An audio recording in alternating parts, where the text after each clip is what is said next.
Telinga, karya Seno Gumira Aji-Dharma.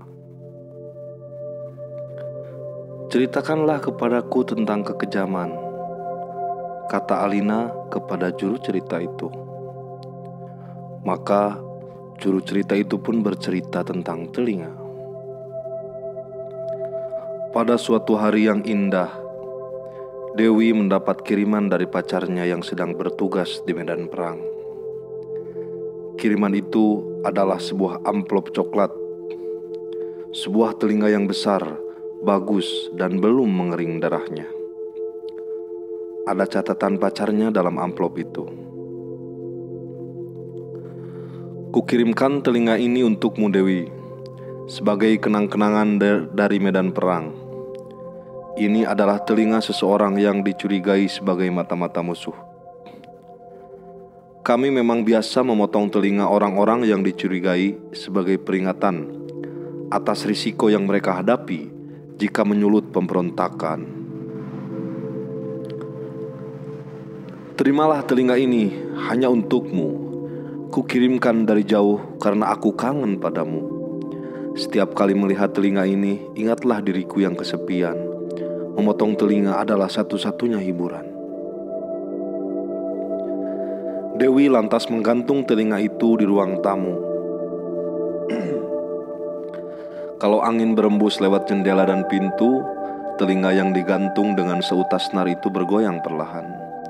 Para tamu yang datang selalu bertanya-tanya, "Telinga siapakah itu?" Dan Dewi selalu menjawab, "Oh, itu telinga yang orang yang dicurigai sebagai mata-mata musuh. Pacarku mengirimkannya dari medan perang sebagai kenang-kenangan." Kadang-kadang, bila Dewi merindukan pacarnya, ia memandangi telinga itu sendirian malam-malam. Darah pada telinga itu belum juga mengering, masih basah.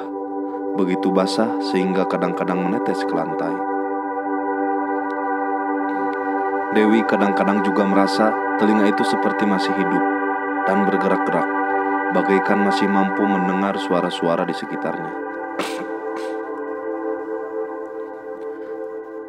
Telinga mata-mata sih, pikir Dewi. Maunya menguping terus. Setiap pagi setelah bangun tidur, Dewi mengepel lantai ruang tamu yang menjadi merah karena darah yang menetes-netes dari telinga itu. Tidak terlalu banyak sebetulnya, tapi pada lantai marmer yang putih mengilap, tentu saja tetesan darah yang merah itu cukup mengganggu. "Taruh ember saja di bawahnya," ibunya memberi nasihat. "Buat apa tiap hari mengepel darah musuh?" "Tidak apa-apa, saya senang melakukannya," kata Dewi.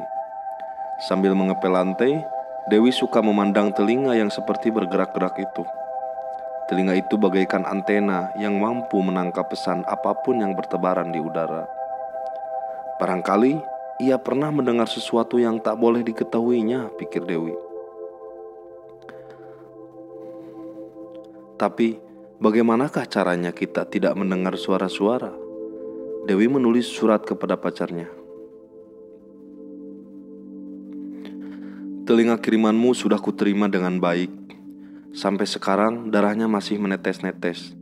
Kupikir kenang-kenanganmu dari medan perang itu sesuatu yang luar biasa. Telinga itu kugantung di ruang tamu dan tamu-tamu mengaguminya. Aku sangat terharu engkau masih teringat padaku di medan perang yang hiruk-pikuk itu. Engkau pasti sangat lelah bertempur setiap hari dan menembaki musuh sampai mati. Untung engkau masih punya hiburan memotong telinga orang-orang yang dicurigai. Aku tidak bisa membayangkan seandainya tidak ada orang-orang yang dicurigai yang bisa dipotong telinganya. Engkau pasti akan sangat kesepian. Pacarku, kekasihku, bersyukurlah kepada Tuhan bahwa engkau masih diberi kesempatan memotong telinga orang. Jika tidak, engkau akan sangat menderita. Percayalah bahwa aku sangat bangga akan dirimu. Aku sangat senang menerima kirimanmu. NB, tapi bagaimanakah caranya agar orang-orang yang telah dipotong telinganya itu tidak mendengar suara-suara?" Setelah itu, hampir setiap hari Dewi menerima kiriman telinga dari pacarnya. Kadang-kadang satu, Kadang-kadang 2, pernah juga 1 besek banyaknya. Isinya barangkali lebih dari 50 telinga. Dewi memajang telinga itu di mana-mana. Di ruang tamu, telinga itu bergelantungan di bawah lampu kristal, bergelantungan di pintu dan jendela, bertempelan di dinding, bahkan juga dipasang di kiri kanan nomor rumah, kotak pos, dan papan nama orang tuanya. Ketika kiriman telinga itu masih juga datang, Dewi membuatnya jadi gantungan kunci, hiasan tas, bros, dan anting-anting. Telinganya beranting-anting telinga. "Banyak amat telinga di sini," kata seorang teman kuliahnya. "Kiriman dari pacarku di medan perang." Dewi menjawab dengan bangga. "Pacarmu pasti sibuk sekali memotong telinga-telinga itu." "Buset, banyak amat. Aku masih ada banyak kalau mau." Mau. Meskipun telinga-telinga itu masih meneteskan darah, temannya mau membawa sebesek telinga. Memang terlalu banyak telinga di rumah Dewi, tapi tentu saja Dewi tak mau membuang jerih payah pacarnya di medan perang itu. Ibunya pernah punya pikiran agar telinga-telinga itu dijemur lantas digoreng saja. Siapa tahu rasanya enak dan bisa dijual. Begitu banyak kiriman telinga itu mengalir seperti air, sehingga Dewi berpikir barangkali setiap orang yang ditemui pacarnya di medan perang itu semuanya adalah orang-orang yang pantas dicurigai. Ia menulis surat. "Kiriman telinga-telinga yang kau potong dari orang-orang yang dicurigai itu semuanya telah kuterima dengan baik. Terima kasih banyak. Aku memajang semuanya di tempat yang bisa dilihat orang. Setiap kali tamu-tamu bertanya dari mana telinga-telinga itu, ku jawab dari pacarku di medan perang yang telah memotong telinga-telinga itu dari kepala orang-orang yang dicurigai. Mereka semua bangga padamu, kekasihku. Pasti berat pekerjaanmu memotong telinga begitu banyak orang setiap hari. Kukira itu pula sebabnya engkau tak sempat menulis surat lagi padaku, membalas suratku yang dulu. Tapi aku senang menerima kiriman telinga-telinga itu. Aku hanya takut kerja memotong telinga itu sudah tidak lagi menghibur hatimu yang selalu kesepian. Berdoalah pada Tuhan agar tubuh dan jiwamu tetap diselamatkan." NB, aku masih agak heran kenapa begitu banyak orang-orang yang pantas dicurigai. Dan aku masih juga bertanya-tanya bagaimana caranya agar orang-orang yang telah dipotong telinganya itu tidak mendengar suara-suara. Nun di medan perang, pacar Dewi sibuk membantai orang. Segenap prajurit yang dikirim ke medan perang itu telah menjadi sangat sibuk karena setiap orang mengadakan perlawanan. Setiap orang menjadi musuh dan setiap orang pantas dicurigai. Para pemberontak itu membisikkan semangat perjuangan, bahkan ke telinga bayi-bayi yang masih berada dalam kandungan. Dari sebuah kubu perlindungan, pacar Dewi menulis surat. "Maafkanlah aku Dewi, jika setelah sekian lama baru sekarang bisa kubalas suratmu. Baiklah, kuceritakan kepadamu betapa sibuknya kami melawan suara-suara yang menganjurkan pemberontakan.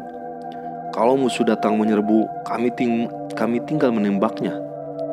Tapi suara-suara itu bertebaran di udara tanpa bunyi, sehingga kami tak akan pernah tahu siapa yang kira-kira sudah mendengarnya.